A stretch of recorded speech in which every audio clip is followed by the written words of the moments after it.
મિત્ર તમારી પર્સનલ ઓળખાણ નહીં આપતા આપણે યુટ્યુબમાં મૂકતા હોઈએ છીએ. શું પૂછવું છે?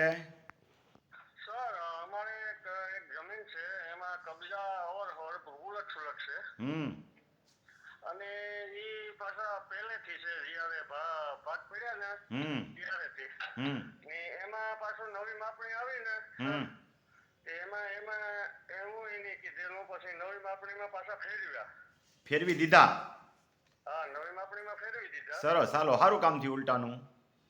એટલે હવે એ માપણી શીટ પણ આવી ગઈ સર, પણ હવે એ 7/8/12 નામ નથી હજુ ફેર્યા. એટલે શું 7/12 નામ નથી ચડવા એટલે શું? નંબર તો ફેરવી દીધા તમને. નંબર ફેરવી દીધા પણ હજુ 7/12 જે અવરહવર ધણી છે ને એને અવરહવર નામ નથી ફેર્યા. એ લઈને આખું ડીએલઆર માં જઈને મળો, આખું ચેપ્ટર લઈ જઈને એને સમજાવો એટલે કરી દેશે. આટલું કરી દીધું છે તો. હા, અને એક બીજો પ્રશ્ન છે સર, એક જગ્યા છે એનો સર્વે નંબર અમારે કોઈ ટુકડા પડ્યા નથી અને એ ભાઈ નો ટુકડો અમારી જગ્યાને પાસે બોલે છે ને એનું ખેતરનું નામ બીજે બોલે. ભાઈ કહે કે આ જગ્યા તમે લઈ લ્યો. હું કહે ભાઈ એને સાતની કાગળ બધું એવું ન લેવાય, ગોબરું ન લેવાય. ચોખ્ખી જમીન કર્યા પછી લેવાય. તમારી શેઠે હોય ને એ એની માપણી શીટ કઢાવો. તમારા શેઠેની માપણી શીટ નીકળી જવી જોઈએ તો લેવાય. હા, એની માપણી શીટ કઢાવો એટલે માપણી શીટમાં તમારા શેઠે હોય એટલે તમારો સર્વે નંબર ઈ સર્વે નંબર આપશે એટલે બાજુમાં બતાવશે. અને આ ભાગ આપતા નથી તો શું ભાગ આપતા નથી? વળી શેનું નવું પૂછો છો? ત્રીજું શું છે? આ ભાગ જે ભાઈ નો ઉલટ સુલટ હતા ને એ ભાગ હવે 7/12 માં પાડી નથી દેતા. અમે કબજા પાડેલા છે જૂના બાપ દાદાના ભાગ. હા, 7/12 માં અલગ નથી કરી દેતા. 7/12 નો ટુકડો અલગ નથી કરતા. 7/12 નું પાણીયું જુદું નથી કરતા એમ કહો છો? હા, 7/12 માં સર્વે નંબર અલગ નથી કરી દેતા. કેટલા એકર જમીન છે? અમારા ભાગમાં આવે તો અઢી વીઘા 1 એકર. 1 એકરનું પાણીયું તો જુદું પડે. એમાં પિયત નોંધાવી દો પહેલા. એટલે કૂવો છે સર એમાં. કૂવો છે તો પાણીયું જુદું પડવું જોઈએ. મામલતદારમાં જઈને રજૂઆત કરો ને, પડશે તો એમાં ટુકડા ધારો નહીં નડે. સર આમને 5મી પેટી છે એ પાડી નથી દેતા. સમજાવીને થાક્યા. એવું તો કાંઈ બને નહીં. કોઈકને કામ આપો, તમે નથી સમજાવી શકતા તો. બાકી આખા ગુજરાતમાં પડે છે, તમારા જિલ્લામાં શું કામ ન પડે?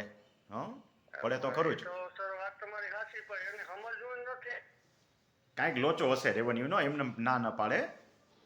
કેમ છે કે ઉત્તર અને દક્ષિણ સતુસીમાં આપણે પેલા બતાવતા એમાં અવરહવર સતુસીમાં થઈ હતી. માપણી સીટ કઢાવો, એની માપણી સીટ નીકળતી હશે તો બધું થશે. અને જો કે ડીએલઆર ને તો મામલતદારને તો કટકા કરતી વખતે તો માપણી સીટ આવી કાંઈ લેવા દેવા નથી હોતા.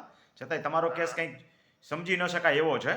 એમાં કાંઈ મને નથી લાગતો કે કટકા કરવામાં મામલતદારને કાંઈ વાંધો હોય એમ. હા, ના મામલતદારને કઈ વાંધો નથી. અમારો 2 વીઘા છે પણ એ 6 વીઘામાં 6.5 વીઘા કટકા કરી દેવાનું કામ મામલતદારનું તો છે.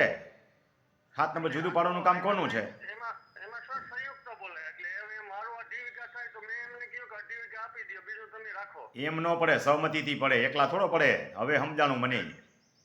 બધા ભાઈઓની સહમતિ તો જોઈએ ને. મામલતદાર એમ થોડો ભાગ પાડી દે. એટલે સહમતિ ભાઈઓ નથી આપતા. હા, તો કાંઈ નહીં. એમાં મામલતદારનો ક્યાં વાંક થયો બિચારાનો? અત્યાર સુધી મને એ સમજાવ્યું કે મામલતદાર જુદા નથી પડતા. એમાં મામલતદાર તો જુદા પાડી જ દે, તમારા ભાઈઓ સહમત નથી. ભાઈઓ સહમત નથી એટલે એનો કોઈ કેસ કોર્ટમાં મૂકવો પડે ને તો સર. એ વિભાજનનો દાવો લાવવો પડે, પણ ન મૂકતા એમાં કાંઈ કાઢી નહીં લ્યો. 1 એકર જમીન આવશે, એ વેચાઈ જાય એટલો ખર્ચો કરી નાખશો.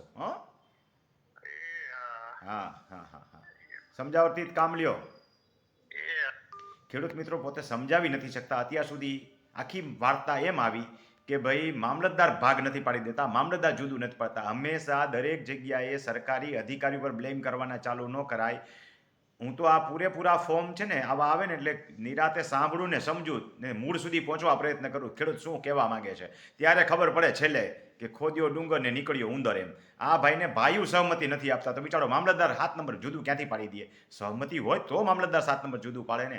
ઘણા ખેડૂતોને પોતાનો પ્રશ્ન રજૂ કરતા જ નથી આવડતો. એટલે એના પ્રશ્નોના ફરિયાદમાં એવું લાગે આપણને કે સરકારી કર્મચારીઓ સામે એની ફરિયાદ છે, અને હોય એની જ સામે ફરિયાદ. પણ સરકારી કર્મચારી જે છે તમારી મિલકતમાં તમારી સહમતિ વગર કશું કરી શકે નહીં.